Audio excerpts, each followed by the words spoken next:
시청자 여러분 안녕하십니까? VOA 모닝뉴스 시작합니다. 한국 정부가 문재인 정부 시절 벌어진 탈북어민 북송 사건에 대해 이들을 북한으로 보내던 당시 영상을 공개했습니다. 이 어민들이 포승줄에 묶여 군사분계선을 넘지 않으려 안간힘을 쓰는 모습이 고스란히 담겼는데 한국 대통령실은 국내법의 보호를 받아야 할 국민을 강제 북송한 사건이라며 철저한 조사를 거듭 강조했습니다. 첫 소식 조상진 기자가 보도합니다. 한국통일부가 18일 공개한 지난 2019년 당시 판문점에서 이뤄진 탈북어민 북송 사건 당시 현장 영상입니다. 판문점에 도착한 탈북어민이 안대와 포승줄이 풀린 뒤 북한으로 인계되는 것을 알게 되자 군사 분계선을 넘지 않으려고 온몸으로 저항하는 모습이 그대로 담겼습니다. 당시 탈북어민 한 명은 무릎을 꿇고 주저앉았다가 바닥에 머리를 찢는 등 자해를 시도하려는 듯 몸을 숙이는 모습과 이 어민을 한국 측 인력이 잡아세우면서 군사분계선 앞으로 끌고 이동하는 모습도 담겼습니다. 지난 11일 이 사건에 대해 탈북어민이 헌법상 한국 국민이라는 점과 북송 시 받게 될 여러 가지 피해를 고려할 때 북송 결정은 잘못됐다는 취지의 입장을 밝혔던 통일부가 북송 당시 사진에 이어 영상도 공개한 것입니다.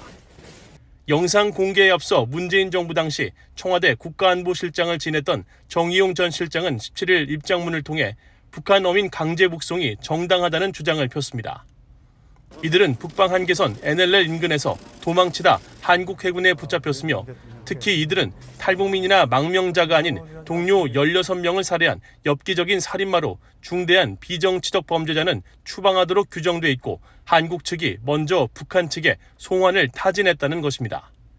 또 어민들이 한국 측의 합동신문 과정에서 망명의향서를 제출했지만 납포 후 동해안으로 오는 과정에서 망명의사를 밝히지 않아 진정성이 없었다고도 주장했습니다. 그러자 대통령실에서는 즉각적인 반박이 나왔습니다. 최영범 대통령실 홍보수석은 브리핑을 통해 제대로 된 조사도 없이 탈북민을 엽기적 살인마로 규정하는 것은 심각한 문제이며 사안의 본질은 국내법대로 처리했어야 할 탈북어민을 북한 측이 원하는 대로 사지로 돌려보낸 것이라고 지적했습니다. 또 어민들의 망명 의사가 없었다는 전임 정부 인사들의 주장은 궤변이라면서 자필 망명 의향서는 왜 무시했냐고 비판하고 전 정권 인사들에게 진상조사 협조를 촉구하며 진실 규명 의지를 거듭 확인했습니다. 전문가들은 쟁점은 흉악범 여부가 아니라 한국 헌법상 국민인 북한 주민이 한국에서 재판받을 공정한 권리를 보장받았는지 또 한국 정부가 주권국가로서 이들에 대한 형벌권을 제대로 행사했는지 여부라고 지적했습니다. 대한민국 헌법 3조에 보면은 이 선원들은 흉악범일 가능성이 있지만 대한민국 국민이기 때문에 대한민국의 법 절차에 따라서 처벌을 받아야 되거든요. 근데 대한민국 정부가 대한민국 정부로서의 기본 임무를 행사하지 않은 거예요. 이 사람들이 살인범이든 아니든 그것이 중요한 것이 아니라 헌법과 법률을 지켰는가 아니면 위반했는가가 쟁점입니다. 중대한 비정치적 범죄자는 추방하도록 규정돼 있다는 정 전 실장의 주장에 대해서도 반대 사례들이 많다는 지적이 나옵니다. 한국 정부는 이미 항공기 납치와 마약 거래, 테러, 집단 살해 등 국제 형사 범죄자와 살인 등 중대한 비정치적 범죄자 23명의 망명을 받아들여 왔습니다. 비보 탈북민 규정 자체가 북송을 해도 된다는 규정은 아닌 거죠. 그거는 탈북민에 대한 처우에 관계된 거지 북송 여부의 판단은 아닌 겁니다. 강동환 동아대 교수는 이번 통일부의 영상과 북송 사진 공개로 탈북 어민들이 자발적 의사가 아닌 강제 북송이었다는 정황이 드러났다며 망명의 진정성을 의심하는 전임 정부 관계자들의 주장과 모순된다면서 한국과 국제사회가 중국의 탈북민 강제 북송 중단을 요구해온 점에 비춰 이 사건은 반드시 진상규명이 필요하다고 강조했습니다. VOA 뉴스 조상진입니다. 영국 의회 기구와 일부 정치인들이 윤석열 한국 대통령에게 전임 문재인 정부의 탈북어민 강제 북송 사건을 면밀히 수사할 것을 요청하는 공개 서한을 보냈습니다. 이들은 해당 사건이 한국의 법치와 민주주의를 훼손했다고 지적했습니다. 박승혁 기자의 보도입니다. 영국 의회 내 북한 문제에 관한 초당파 의원 모임 공동의장인 데이비드 알톤 상원 의원이 의원실 웹사이트를 통해 공개한 윤석열 한국 대통령에게 보낸 서한입니다. 서한은 이 모임을 대표해 알톤 의원이 주도했으며 보수당과 자유민주당 정치인들, 영국에서 인권 시민운동가로 활동하는 탈북민 박지연 씨와 티머시 조 씨도 참여했습니다. 이들은 한국 통일부가 공개한 탈북 어민 북송 사진을 보고 가장 깊은 슬픔과 우려를 표하기 위해 서한을 보냈다고 밝혔습니다. 이어 사진을 보면 어민들은 의지에 반해 북송됐고 강압적으로 북한에 넘겨졌다며 설령 어민들이 당시 한국 정부 주장대로 흉악범일지라도 한국 헌법에 따라 적법한 처분을 받았어야 한다고 지적했습니다. 그러면서 우리는 왜 이런 북송 조치가 이뤄졌는지 새 한국 정부가 수사해주길 촉구하며 한국의 법치와 민주주의, 인권의 가치를 지켜야 할 국제 의무를 훼손한 자들에게 책임을 묻기 바란다고 강조했습니다. 또 북송 어민들이 처형되거나 평생 고통받을 것이라며 남북한 사이 합법적인 범죄인 인도조약이 없는데 누가 이런 지시를 내렸냐고 따져 물었습니다. 서한 작성에 참여한 북한 문제에 관한 초당파 의원 모임의 티머시 조 행정관은 VOA에 알톤 상원 의원이 사진을 보자마자 경악하며 한국에 편지를 쓰자고 했다고 말했습니다. 딱 보는 순간에 그 의원님 봤을 때 엄청 쇼킹하다. 쇼킹하고 믿을 수가 없다, 이거는. 그리고 3년 전에 통일부에서 내었던 정예 브리핑하고 이건 완전 다르다. 그러면서 그 편지를 쓰자. LPBD가 이거 써야 된다. 영국 의원님 국회를 대표해가지고. 앞서 세계 최대 국제인권단체로 런던에 본부를 둔 국제 앰네스티도 VOA에 보낸 성명에서 탈북 어민들이 공정한 재판을 받을 권리를 거부당했다며 한국 정부가 국제 강제 송환 금지 원칙을 위반했다고 지적했었습니다.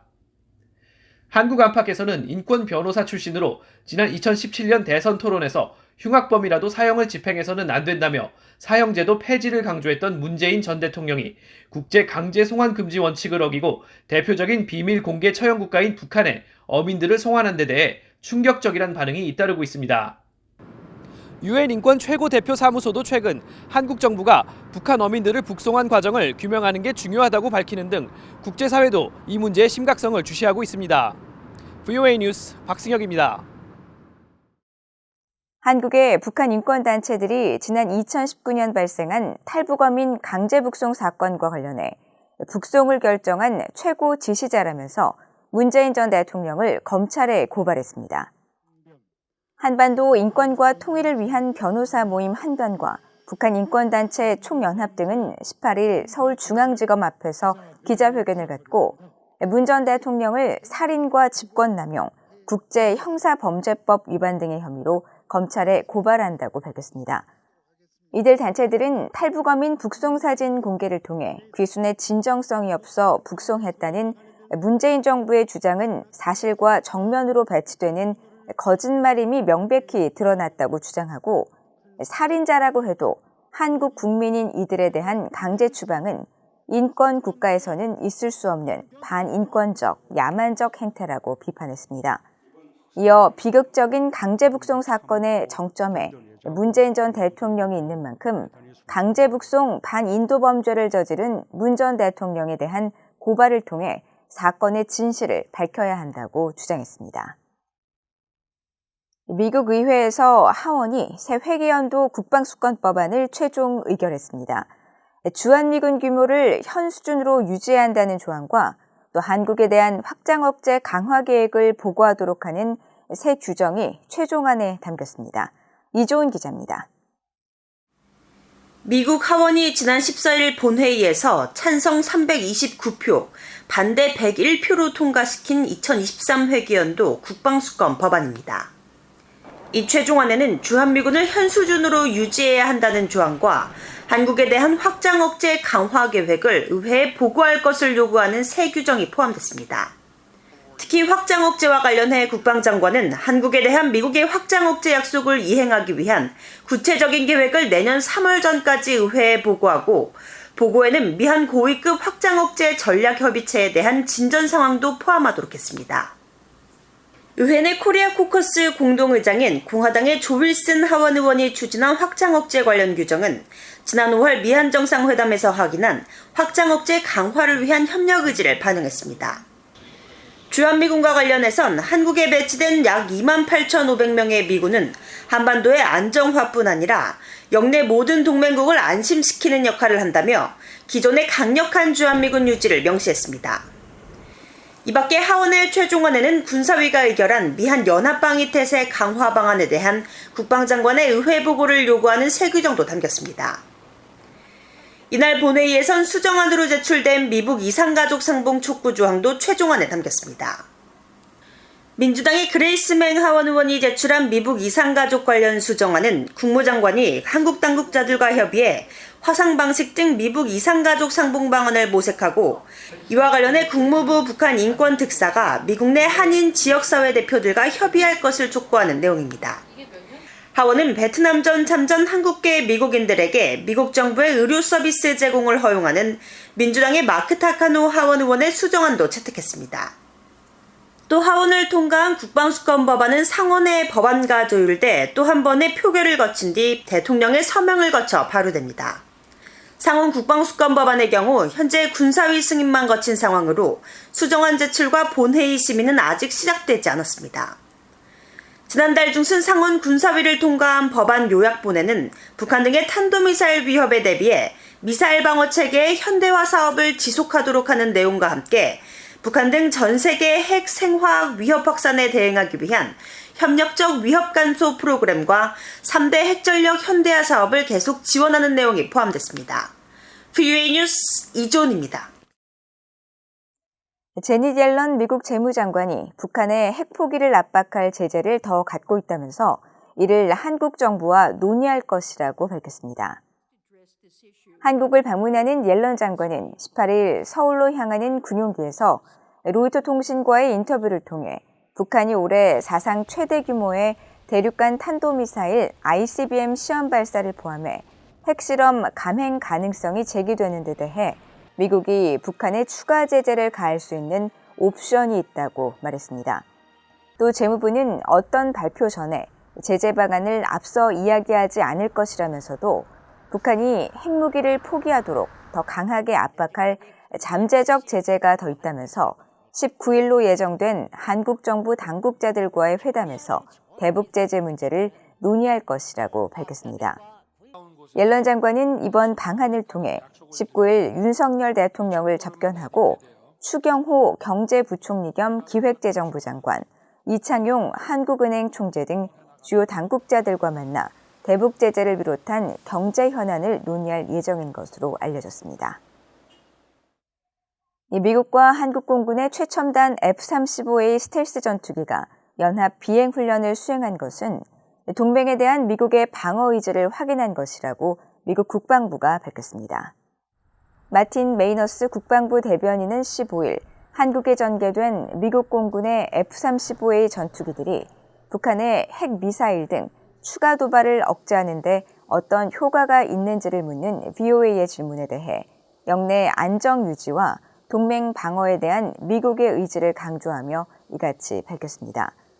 메이너스 대변인은 이어 이번 F-35A 전개는 우리의 군사력이 어떤 위협에도 언제든지 대응할 만반의 준비를 할 수 있는 기회를 제공한다며 미한 양자훈련과 다자훈련을 통해 우리 군대는 치명적인 연합군으로서 효과적이고 효율적으로 작전할 수 있는 역량을 향상시킬 수 있다고 강조했습니다. 그러면서 우리는 북한의 핵과 미사일 프로그램이 제기하는 위협에 대해 매우 분명히 해왔으며 한국, 일본과 미국 본토에 대한 약속과 영내 평화 안정 수호를 위한 약속에 대해서도 매우 분명히 해왔다고 말했습니다. 이상으로 VOA 모닝뉴스를 모두 마칩니다. 시청해주신 여러분 고맙습니다.